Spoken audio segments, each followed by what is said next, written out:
प्रकाश का पर्वत कोहिनूर दक्कन में अपने उद्गम से लेकर लंदन के टॉवर में अपने वर्तमान स्थान तक कोहिनूर की एक अशांत यात्रा रही है।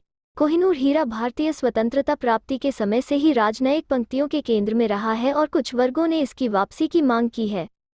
1850 में भारत के तटों को छोड़ने वाला अनमोल हीरा अब लंदन के टॉवर में प्रदर्शित ब्रिटिश ताज के गहनों का हिस्सा है, जिससे दर्शक इस कालातीत सुंदरता का स्वाद चखते हैं जिसने पिछली कई शताब्दियों में देशों के कई सम्राटों को झकझोर दिया था। लंदन के टॉवर अंग्रेजी राजाओं का सबसे पुराना किला सहमहल विलियम प्रथम द्वारा 1066 में टेम्स नदी के तट पर बनाया गया था। इसकी इमारतें ज्वेल हाउस। जैसे ही आप इसके खड़ी दरवाजे से प्रवेश करते हैं, अतीत में ब्रिटिश रॉयल्टी द्वारा पहने गए कई चमकदार मुकुट दर्शकों की आंखों के स्तर पर आकर्षक कुशन पर बड़े करीने से लगे होते हैं।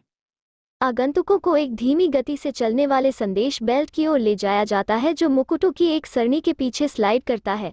1 सेकंड के बेड़े के लिए आप उस चमकदार ताज के सामने हैं जिसमें ऐतिहासिक हीरा सेट है।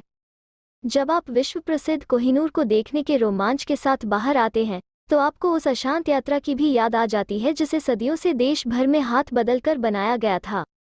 कहा जाता है कि कोहिनूर हीरा वर्तमान आंध्र प्रदेश के कृष्णा बेसिन में कोल्लूर खानों में पाया गया था।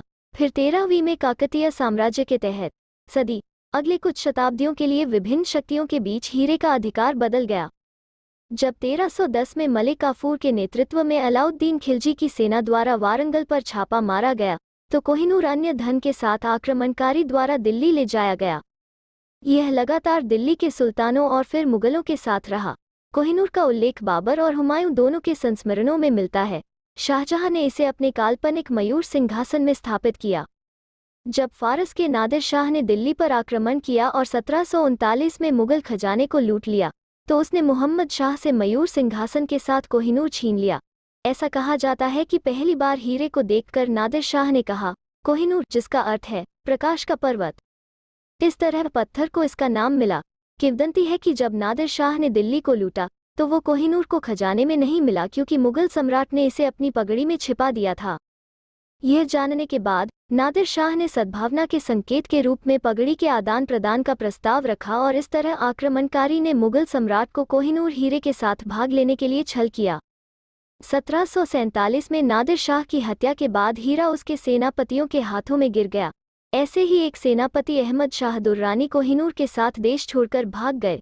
दशकों बाद उनके वंशज शाह शुजा दुर्रानी लाहौर पहुंचे जहां सिख शासक महाराजा रंजीत सिंह ने उन्हें अफगानिस्तान का अमीर बनने में मदद की। उनकी मदद और आतिथ्य के बदले में शाह शुजा दुर्रानी ने 1813 में रंजीत सिंह को कोहिनूर भेंट किया।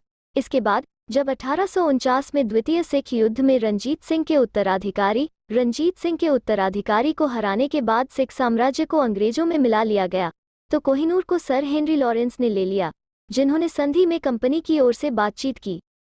डलहौजी द्वारा कड़ी सुरक्षा के बीच हीरा इंग्लैंड भेजा गया था और 3 जुलाई 1850 को महारानी एलिजाबेथ को प्रस्तुत किया गया था। 1851 में हाइड पार्क में ग्रेट लंदन प्रदर्शनी के खुलने पर ब्रिटिश जनता को हीरा दिखाया गया था।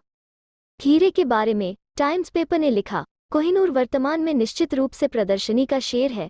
विक्टोरिया के पति प्रिंस एल्बर्ट ने अपनी चमक वापस लाने के लिए 105.6 कैरेट के वर्तमान वजन के हीरे को काट दिया। महारानी विक्टोरिया ने कोहिनूर को अपने ताज में नहीं बल्कि अपनी पोशाक पर ब्रोच के रूप में पहना था। उनकी मृत्यु के बाद कोहिनूर को उनकी बहू एडवर्ड सप्तम की पत्नी क्वीन एलेक्सेंड्रा के ताज में 1902 में उनके राज्याभिषेक पर स्थापित किया गया था।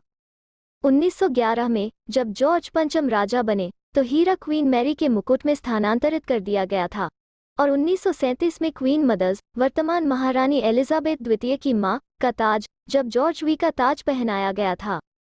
ये सभी मुकुट अब ज्वेल हाउस में प्रदर्शित क्राउन ज्वेल्स का हिस्सा हैं। विक्टोरिया को कोहिनूर के साथ भेंट किया गया असली ब्रेसलेट भी यहाँ देखा गया है। जिसके पास यह हीरा है वो दुनिया का मालिक होगा, लेकिन इसके सभी दुर्भाग्य को भी जानेंगे। कोहिनूर का व्यापक रूप से बोला जाने वाला अभिशाप है, इसे केवल भगवान या महिला ही पहन सकते हैं। इसलिए विक्टोरिया की इच्छा थी कि कोहिनूर केवल एक महिला रानी द्वारा ही पहनी जानी चाहिए। यदि राज्य का मुखिया पुरुष था तो उसकी पत्नी इसे पहनती है। द्वितीय विश्व युद्ध के दौरान ताज के गहनों को एक गुप्त स्थान पर ले जाया गया था। बाद में पता चला कि जॉर्ज वी ने हीरा लंदन के बाहर विंडसर कैसल के पास एक झील में छुपाया था। केवल राजा और उसके लाइब्रेरियन ओवन मोरशेड ही छिपे हुए स्थान के बारे में जानते थे।